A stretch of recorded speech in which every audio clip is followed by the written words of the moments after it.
Alors, bonjour tout le monde. Mon nom est Alexandre Cédric-Doucet, président de la SANB. Premièrement, j'aimerais remercier l'Association des enseignants francophones du Nouveau-Brunswick de m'avoir invité à faire cette présentation ici aujourd'hui, intitulée « La loi sur les langues officielles du Nouveau-Brunswick, en quoi ça vous concerne ». Ça me va faire plaisir de vous démystifier cette fameuse loi que vous entendez, vous voyez dans les médias, dans les radios, quoi que ce soit. On est toujours disponible par après pour recevoir des commentaires ou des questions sur la présentation, comment on peut s'améliorer, mais aussi si vous avez besoin de détails supplémentaires. Donc, nous allons commencer. La loi sur les langues officielles du Nouveau-Brunswick, en quoi ça vous concerne?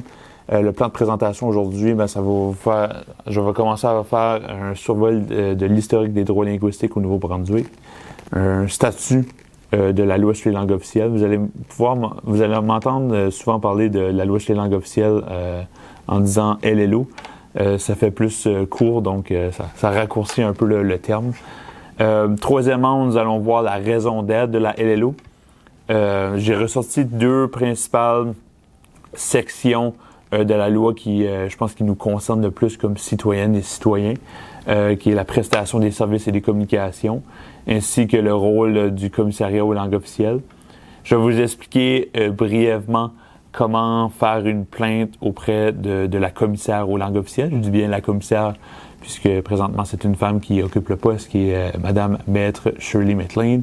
Et ensuite, je vais vous expliquer le processus de la révision de la loi sur les langues officielles, qui a présentement lieu et qui a officiellement pris fin le 31 décembre 2021, mais je vais vous expliquer ça le plus concis possible.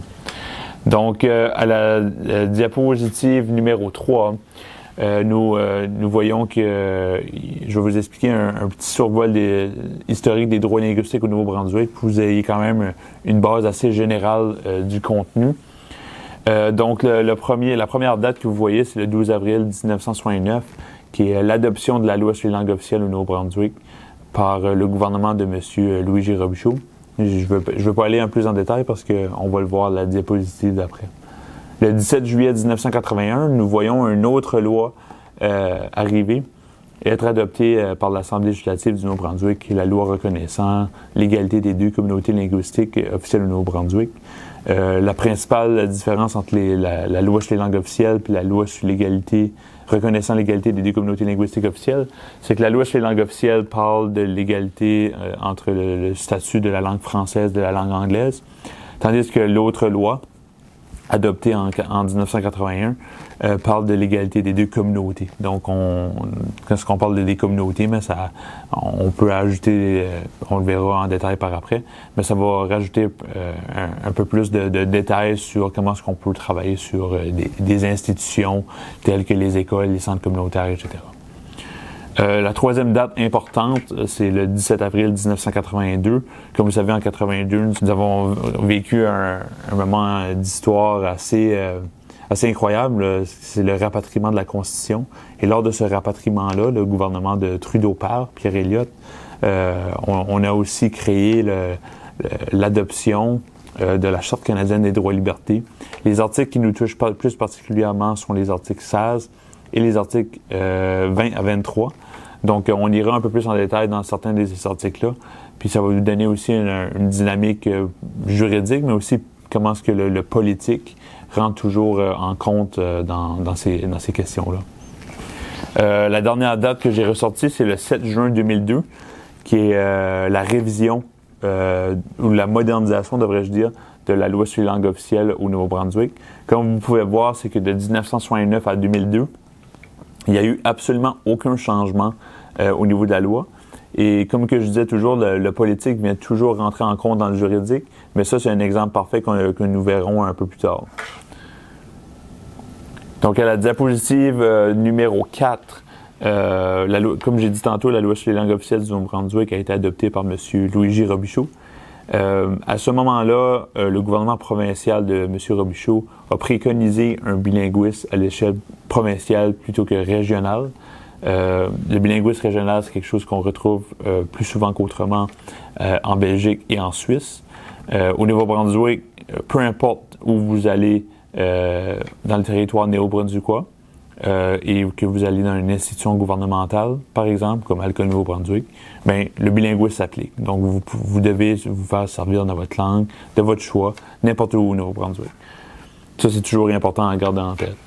À ce moment-là, en 1969, la loi prévoyait peu de droits, mais elle a quand même eu le mérite de faire le Nouveau-Brunswick la seule province officiellement bilingue, puis c'est encore le cas aujourd'hui.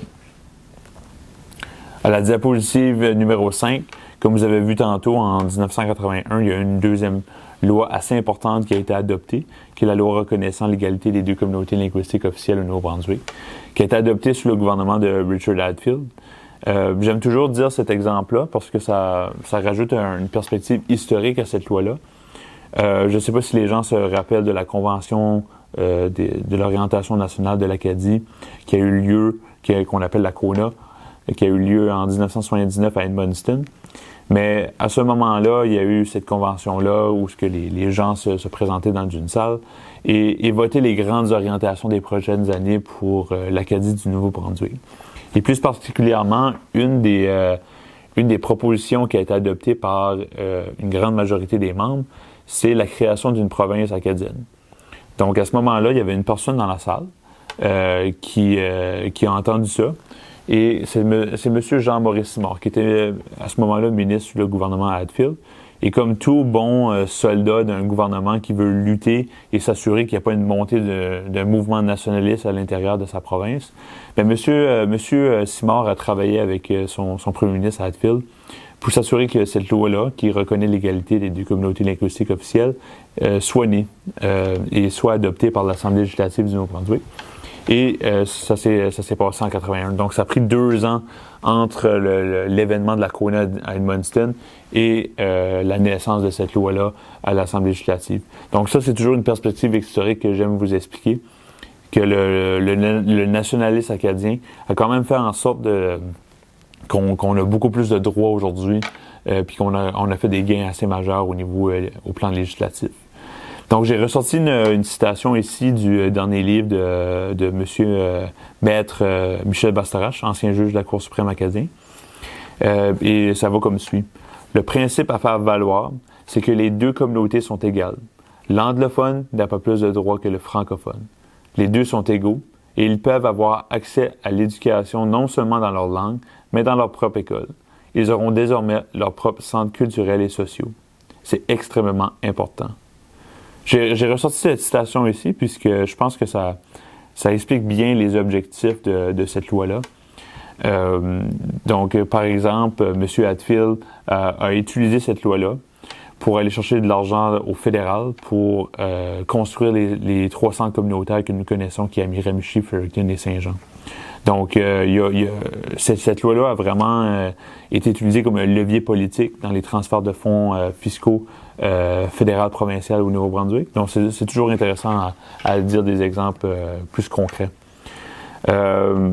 Cette loi-là contient seulement 3 articles, puis bien qu'elle ait été mentionnée à quelques reprises dans le cadre de poursuites judiciaires, elle n'a jamais été invoquée comme seul et unique fondement à une poursuite judiciaire. Ça peut être changé dans les derniers jours.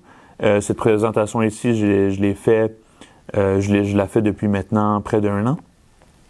Mais au moment d'enregistrer cette vidéo-là, la SNB vient juste de gagner devant les tribunaux à la Cour du banc de la Reine contre la nomination de la lieutenant-gouverneur du Nouveau-Brunswick qui était unilingue anglophone. Et un des fondements de la poursuite était justement cette loi-là. Donc, probablement que vous avez vu ça dans les médias, mais je le nomme comme exemple quand même. Donc, à la diapositive 6, j'ai ressorti deux articles de la Charte canadienne des droits et libertés qui nous touchent plus particulièrement. Le Nouveau-Brunswick est la seule province à avoir adhéré aux garanties linguistiques qui s'y trouvent, exception faite de l'article 23. L'article 23, c'est ça qui donne le droit à l'instruction dans la langue de la minorité. Donc, c'est ça qui fait en sorte que quotidiennement, vous pouvez enseigner le français dans une école française. Donc, ça, c'est un article qui a totalement changé la dynamique linguistique de la langue française partout au Canada. La deuxième disposition que j'ai ressortie, c'est l'article 16.1. L'article 16.1, c'est exactement le même libellé que la loi reconnaissant l'égalité des deux communautés linguistiques officielles adoptée en 81. Le pourquoi, c'est qu'on dit toujours que, probablement que vous connaissez le lac Meach. Le lac Meach, c'est la dernière grande discussion de changement constitutionnel qui a eu lieu entre le gouvernement fédéral de Brian Mulroney avec ses homologues provinciaux. Et ça, comme vous savez, ça a totalement échoué. Mais il y a une seule chose qui a survécu au lac Meach, c'est l'article 16.1. À ce moment-là, M. Frank McKenna, premier ministre du Nouveau-Brunswick, s'est assuré de faire une modification constitutionnelle à la charte pour avoir une spécificité linguistique du Nouveau-Brunswick. Donc, c'est ça qui est l'article 16.1, qui vient justement de la loi reconnaissant l'égalité des deux communautés linguistiques officielles, qu'on surnomme la loi 88. Donc, l'article 16.1 spécifiquement donne le droit à des institutions d'enseignement distinctes, à des institutions culturelles distinctes, et s'applique seulement à la province du Nouveau-Brunswick, dû au fait qu'elle est la seule province officiellement bilingue au pays. À la diapositive numéro 7, comme je vous ai dit au début de la présentation, une des autres dates qui était importante, c'était en juin 2002, où il y a eu une modernisation de la loi. Puis je vous ai expliqué qu'il y avait eu aucun changement de la loi au niveau, de 1969 à 2002. Puis je vous ai dit que j'allais vous expliquer pourquoi. Ben c'est exactement à ce moment ici. Dans le litige qu'il y a eu à la Cour d'appel, il y a M. Charlebois qui a poursuivi la ville de Moncton puisque un de ses arrêtés municipaux était inconstitutionnel d'après lui, puisque l'arrêté municipal n'était pas traduit dans les deux langues officielles. Donc la Cour d'appel a mentionné que, et je vais citer puisque vous l'avez aussi à l'écran, la Cour d'appel a mentionné au paragraphe 132 de la décision que, en définitive, je conclus, pour les motifs précédemment exposés, que la ville de Moncton, une municipalité qui compte une importante minorité francophone, n'a pas satisfait à l'obligation constitutionnelle prévue au paragraphe 18.2 de la Charte en omettant d'adopter, d'imprimer et de publier ses arrêtés municipaux, y compris l'arrêté municipal Z4 dans les deux langues officielles du Nouveau-Brunswick. Donc ici, en résumé, c'est que la Cour d'appel est venue dire que la loi sur les langues officielles du Nouveau-Brunswick de 1969 n'est pas conforme du tout à la Charte canadienne des droits et libertés adoptée en 1982. Donc, les principes de la Charte ne se sont pas reflétés dans la loi sur les langues officielles. Donc, à ce moment-là, le gouvernement provincial de Bernard Lord a deux choix. C'est soit qu'il porte en appel, ou je vais rectifier. Le gouvernement provincial de Bernard Lord a deux options. C'est soit qu'il va moderniser la loi sur les langues officielles pour s'assurer qu'elle est conforme à la Charte, ou soit que M. Lord va aller à la Cour suprême. Mais M. Lord est à ce moment-là pris dans un dilemme politique, puisque s'il envoie à la Cour suprême, il y a un juge qu'on connaît tous qui siégeait à ce moment-là à la Cour suprême, qui attend la décision à pied ferme, qui s'appelle M. Michel Bastarache. Donc si Lord l'envoie à la Cour suprême, il va se faire probablement défaire, il va se faire dicter le ton au niveau d'un changement de la loi. Donc à ce moment-là, M. Lord a décidé de prendre la voie politique et d'assurer avec son caucus et son cabinet de faire un changement de la loi assez significatif. Donc le gouvernement provincial décide complètement de réviser la loi et c'est probablement un des changements législatifs les plus importants qu'on a vus dans l'histoire du Nouveau-Brunswick après 1969. Diapositive numéro 8, j'ai ressorti un peu le statut de la loi sur les langues officielles. On dit toujours que la loi sur les langues officielles est une loi quasi-constitutionnelle. On dit toujours quasi-constitutionnelle puisque c'est une loi où ses objectifs et son contenu se reflètent et se voient dans la Charte ou dans la Constitution canadienne. Donc, comme je l'ai dit tantôt, la loi sur les langues officielles du Nouveau-Brunswick a plusieurs composantes qui émanent directement de la Charte canadienne des droits et libertés et de la Constitution. Donc, c'est pour ça qu'on appelle la loi sur les langues officielles une loi quasi-constitutionnelle. Donc, plus spécifiquement, la LLO du Nouveau-Brunswick, elle met en œuvre les paragraphes 16.2, 17.2, 18.2, 19.2 et 22 de la Charte. C'est aussi un prolongement des droits linguistiques reconnus dans la Charte. Et au niveau de la primauté sur les autres lois, c'est mentionné que toute loi ou ses règlements d'application, autres que la présente loi, ne peuvent être interprétés de manière à supprimer, restreindre ou enfreindre une disposition de la présente loi, et en cas de conflit, la présente loi l'emporte.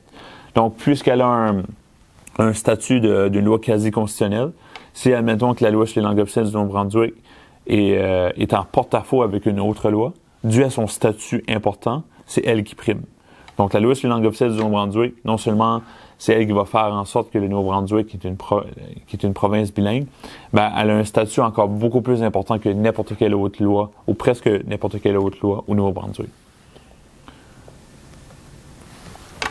Diapositive numéro 9, j'ai ressorti un peu la raison d'être de la loi sur les langues officielles. Et ça, j'aime toujours ressortir ce passage-là, puisque je pense que ça résume bien qu'est-ce que la loi sur les langues officielles. Vous avez probablement déjà entendu parler le présent prochain ministre, qui est Blaine Higgs, mentionner dans les médias que la loi sur les langues officielles devrait faire en sorte que les anglophones, par exemple, devront apprendre la langue française, qui est l'autre langue officielle. Mais j'ai une nouvelle pour vous, c'est pas du tout le cas.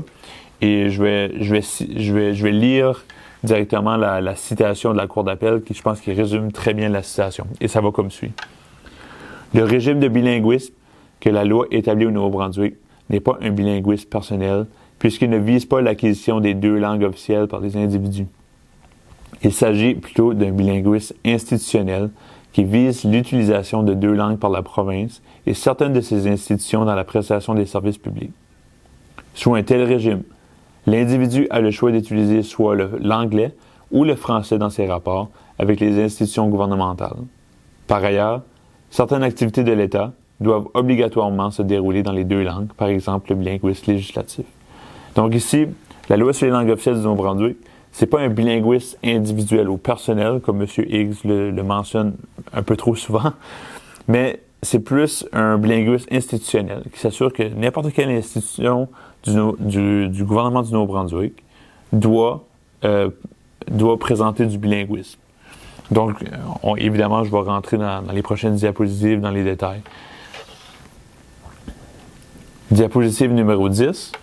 J'ai ressorti aussi une citation de M. Bernard Ward, qui était premier ministre à ce moment-là, lorsqu'il a déposé le projet de loi modernisant la loi sur les langues officielles. Et je pense aussi que ça démontre aussi la raison d'être à ce moment-là aussi de la loi sur les langues officielles. Ça va comme suit. Le but est de permettre aux citoyens du Nouveau-Brunswick de pouvoir vivre dans leur langue, qu'ils soient anglophones ou francophones. Notre objectif est de veiller à ce que, au Nouveau-Brunswick, nous nous rendions compte pleinement du véritable avantage du bilinguisme officiel, du véritable avantage de permettre aux gens de communiquer avec leur gouvernement et leur administration, et d'y avoir accès dans la langue et de leur choix, et du véritable avantage de pouvoir avoir des familles qui peuvent vivre dans la langue de leur choix, qui peuvent aller à l'école dans la langue de leur choix, et qui peuvent avoir une vie très productive au Nouveau-Brunswick. Donc, grosso modo, non seulement la loi sur les langues officielles du Nouveau-Brunswick devrait s'assurer d'un bilinguisme institutionnel, mais aussi, c'est ça qui fait en sorte que nous pouvons vivre dans notre langue quotidiennement n'importe où au Nouveau-Brunswick, mais nous pouvons aussi travailler dans cette langue. Donc, c'est ça qui fait en sorte que nos enfants, nos petits-enfants et ainsi de suite pourront vivre et travailler en français. Donc, c'est une loi extrêmement importante pour la vitalité de la langue française partout au Nouveau-Brunswick. Diapositive numéro 11, c'est la prestation des services et des communications. Je ne sais pas si vous avez déjà eu la chance, si on peut appeler ça une chance, de lire une loi, mais c'est un peu comme un livre de recettes. Chaque article et chaque partie ont une séquence assez logique, donc tout se suit habituellement. Donc, ceci, c'est le meilleur exemple. J'ai ressorti les 3 dispositions les plus importantes de cette section ici. Puis après ça, on verra là, plus en détail les retombées de ces dispositions-là. Et je vais les lire, puis après ça, je vais les expliquer avec les dispositions suivantes. L'article 27. Le public a le droit de communiquer avec toute institution et d'en recevoir les services dans la langue officielle de son choix. Article 28. Il incombe aux institutions de veiller à ce que le public puisse communiquer avec elles et en recevoir les services dans la langue officielle de son choix. Article 28.1. Il incombe aux institutions de veiller à ce que les mesures voulues soient prises pour informer le public que leurs services lui sont offerts dans la langue officielle de son choix.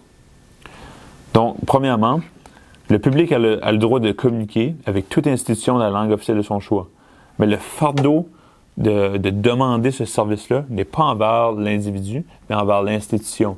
Donc, l'institution doit veiller à ce que le public soit informé qu'elle peut recevoir son service dans la langue officielle de son choix. Donc, présentement, sur le PowerPoint, vous pouvez voir la petite pancarte bleue français English. Et ça, on appelle ça l'offre active. C'est ça qui est exactement qui est la prochaine disposition. C'est l'article 10 de 1969. Lorsque quelqu'un lui en fait la demande, tout fonctionnaire ou employé public de la province, de l'un de ses organismes ou d'une société d'État doit veiller à ce que ces personnes puissent A. Obtenir les services disponibles dont ce fonctionnaire ou employé public a la responsabilité et B. Communiquer au sujet de ces services. Diapositive 13. Bien, on vient de dire que l'offre active a pour but d'inverser le fardeau. Le gouvernement doit activement offrir le service dans les deux langues officielles et, nuance importante, le service doit être ensuite livré dans la langue officielle que choisira l'individu. Comme vous pouvez voir dans la diapositive, on peut voir Service Nouveau-Brunswick, qui est une institution gouvernementale. Donc, admettons que vous allez à Service Nouveau-Brunswick, à Edmundston, par exemple, et que vous arrivez, il doit y avoir un panneau ou quoi que ce soit qui mentionne que vous pouvez soit parler en français ou en anglais. Et lorsque vous aurez commencé à parler en français, bien, la personne qui représente l'institution, c'est à elle à s'adapter à votre choix. Et juste pour vous dire, je pense que c'est une diapositive un peu plus loin. Mais admettons que la personne vous dit « Hey, bonjour », vous disiez « bonjour » et vous continuez la conversation en français, mais elle se doit de poursuivre la conversation en français. Le « Hey, bonjour » n'est pas assez pour remplir les demandes de la loi. Donc, si, admettons qu'elle doit continuer en anglais et non en français et que votre demande est en français, elle vient littéralement de violer vos droits linguistiques à titre d'acadien ou francophone. Donc, diapositive numéro 14, j'ai mis quelques exemples là, de services qui s'appliquent à certaines institutions du gouvernement du Nouveau-Brunswick. Donc, j'ai mis quelques exemples d'institutions. Les services de police, que ce soit les services de police de GRC ou municipal ou quoi que ce soit, la loi s'applique. Les services de santé dans les hôpitaux, partout, ça s'applique. Les services d'ambulanciers, même si c'est privatisé, la loi s'applique quand même. Les municipalités, je vais expliquer un peu plus en détail tantôt. Les municipalités, c'est un peu plus complexe, entre guillemets, mais on le verra ensemble. Les commissions des services régionaux partout dans la province doivent suivre la loi sur les langues officielles, donc servir et communiquer dans les deux langues officielles. Et les associations professionnelles. On le verra un peu plus en détail tantôt. Diapositive numéro 15, au niveau de la prestation des services de police. Le paragraphe 31.1, c'est la même chose. Tout membre du public a le droit, lorsqu'il communique avec un agent de la paix, de se faire servir dans la langue officielle de son choix, et il doit être informé de ce choix.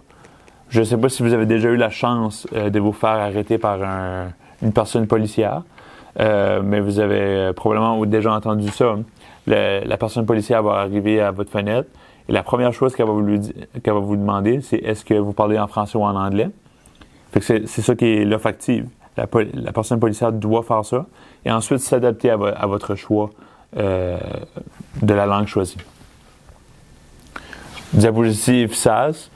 Ça peut toujours être le même au niveau de la loi, mais ici j'ai ressorti une citation directement d'un jugement de la Cour provinciale du Nouveau-Brunswick en 2009. Et je vais citer un peu ce que le juge ou la juge est venu dire.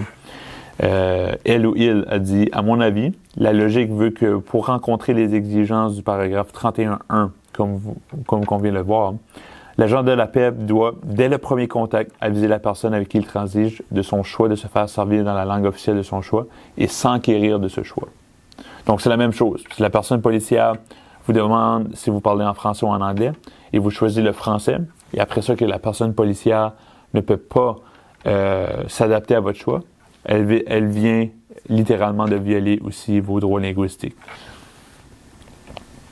Diapositive 17, c'est un peu la même chose que je viens de dire, fait que je vais aller rapidement. Le fait que la personne policière dise « Hello, bonjour » ne suffit pas pour remplir ses obligations linguistiques en vertu de la loi sur les langues officielles du Nouveau-Brunswick. Diapositive 18. J'ai ressorti l'article 34 ici, qui je pense qui est très important. Ça va comme suit. Sous réserve de l'obligation de servir le public dans la langue officielle de son choix, l'article 33 n'a pas pour effet de limiter l'usage d'une seule langue officielle par un hôpital ou par un autre établissement, tel que défini dans la loi sur les régies régionales de la santé, lorsque la langue utilisée est celle dans laquelle l'hôpital ou l'établissement fonctionne habituellement. Donc, comme vous savez, il y a deux régies au Nouveau-Brunswick, qui est la régie de Vitalité et Horizon. Les hôpitaux qui se retrouvent dans Vitalité, la langue de travail est le français. Dans Horizon, la langue de travail est l'anglais. Anglaise, désolé. Mais à ce moment-là, même si la langue de travail est une des deux langues officielles, chaque hôpital de la province doit s'assurer d'avoir un service public dans la langue officielle du choix du patient.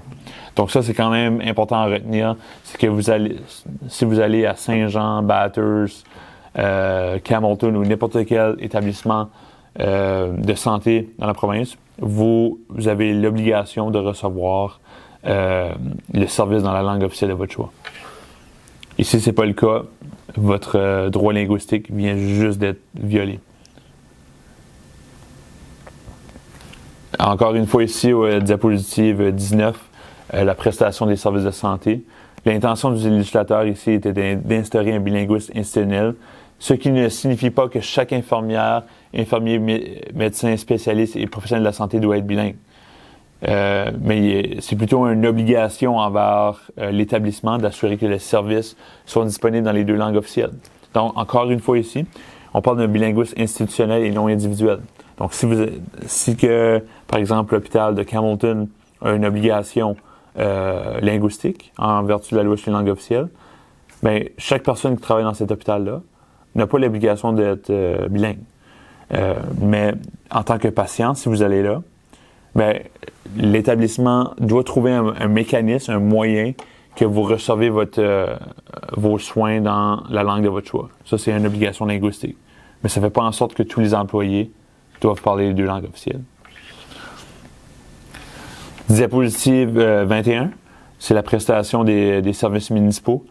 Il y a deux catégories possibles dans la loi sur les langues officielles qu'une municipalité doit servir et communiquer dans les deux langues officielles. La première, c'est que la population de langue officielle minoritaire atteint au moins 20%.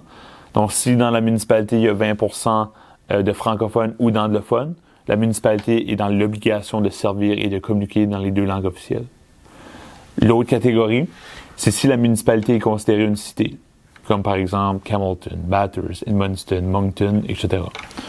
Ces cités-là, si une municipalité est considérée une cité, elle doit servir et communiquer dans les deux langues officielles. Et qu'est-ce que je veux dire par service et communication? Ça peut être site web, panneau de circulation, billets de contravention, permis et demande de permis, avis public et réponse aux demandes de renseignements, que ce soit sur site web ou même dans les médias sociaux. Au niveau des commissions des services régionaux, c'est la même chose, c'est le critère de 20%.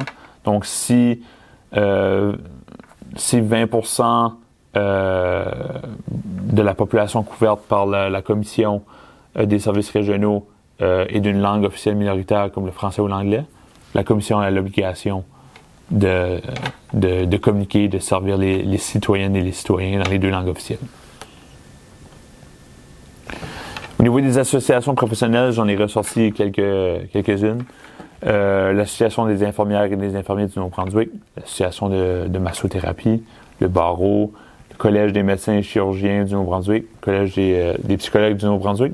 Le pourquoi que je mentionne les associations professionnelles, c'est que même si vous n'êtes pas membre, comme ça le mentionne à la diapositive 25, c'est même si vous n'êtes pas membre d'une association professionnelle, mais que vous souhaitez communiquer avec l'une d'entre elles pour obtenir de l'information ou porter plainte contre un de leurs membres, l'association a quand même une obligation envers le public de servir et de communiquer dans les 2 langues officielles. Donc, admettons que vous allez chez le médecin et le médecin vous prescrit un mauvais médicament, vous insulte des pieds à la tête, vous donne vraiment un mauvais service.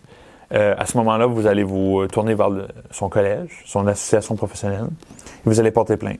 Mais à ce moment-là, l'association doit quand même s'assurer de vous communiquer et vous donner ces services-là dans les 2 langues officielles.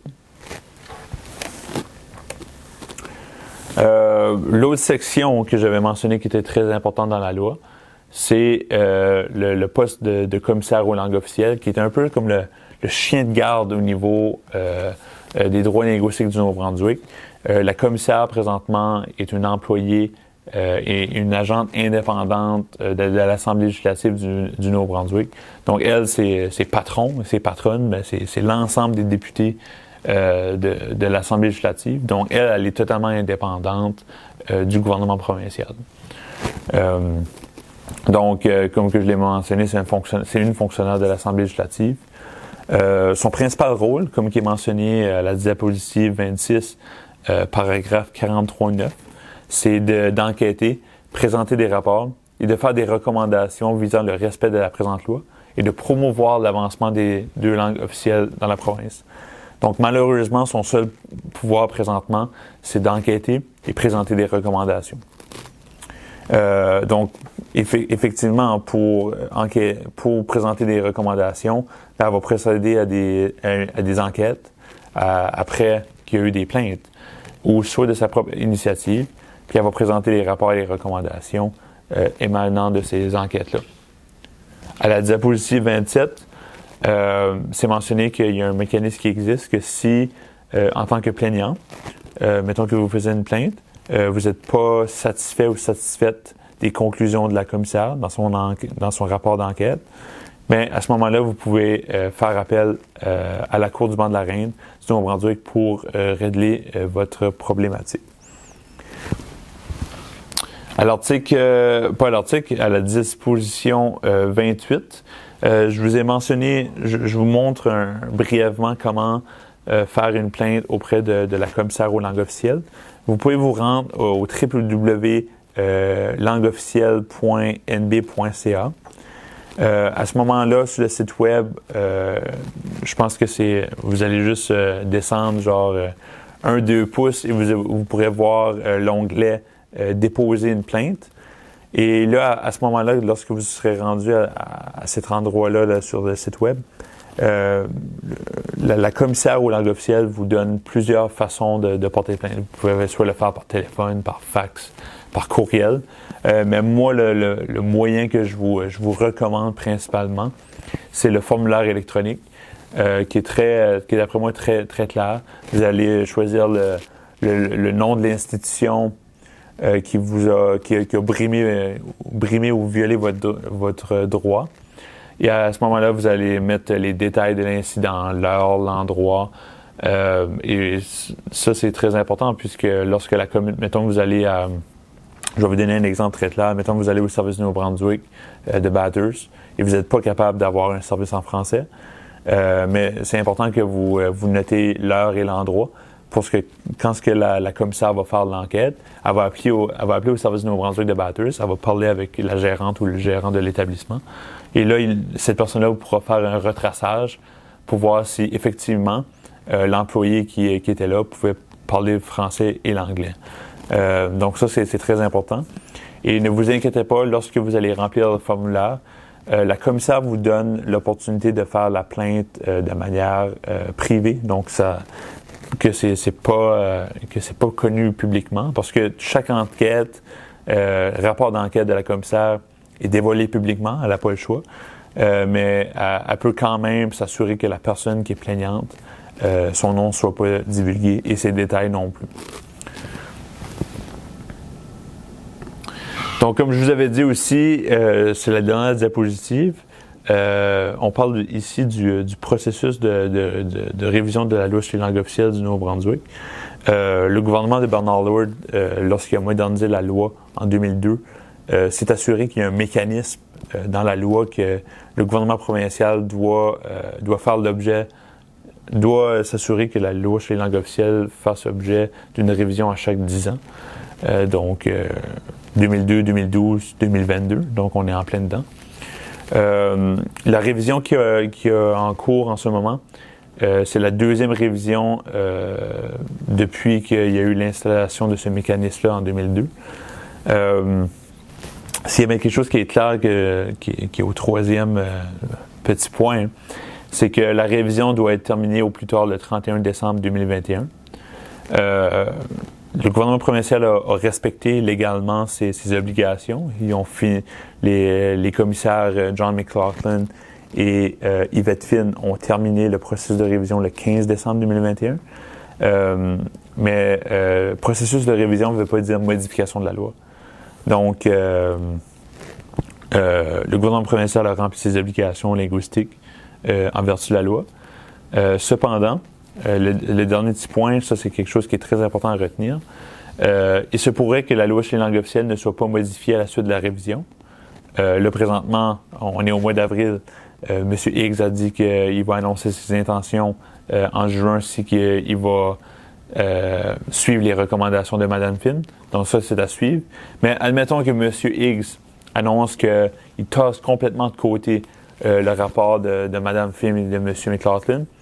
Mais j'ai une nouvelle pour lui et pour vous, c'est que ça constituerait un recul, puis ça constituerait aussi une violation de la Charte canadienne des droits et libertés, qui est le paragraphe 16.3 de la Charte, qui mentionne entre autres que la législature, donc le gouvernement du Nouveau-Brunswick en tant que législateur, doit favoriser la progression vers l'égalité de statut ou d'usage du français et de l'anglais. Donc, en ne modifiant pas la loi, ça créerait un recul, même si c'est un statu quo au niveau de l'égalité des deux langues officielles au Nouveau-Brunswick. Donc, c'est tout pour cette petite formation sur la loi sur les langues officielles du Nouveau-Brunswick. Ça me fait vraiment plaisir de vous avoir donné une petite explication ou de démystifier cette loi sur les langues officielles qui peut paraître un peu complexe. En tant que diplômé en droit à la faculté de droit justement de l'Université de Moncton, ça me permet aussi de faciliter ou de vulgariser cette loi-là. Donc, si vous avez des questions ou des commentaires, vous pouvez nous rejoindre par courriel. Mon courriel, c'est le pres@sanb.ca. N'hésitez aucunement à me contacter via courriel. Je suis aussi... vous pouvez aussi me trouver aussi dans les médias sociaux. Alexandre Cédric Doucet. Je suis probablement l'une des seules personnes au Nouveau-Brunswick qui s'appelle de même, donc je suis facilement trouvable sur les médias sociaux. Donc, je suis vraiment accessible. Envoyez-moi des messages ou quoi que ce soit. Ça va me faire plaisir de répondre à vos questions ou commentaires.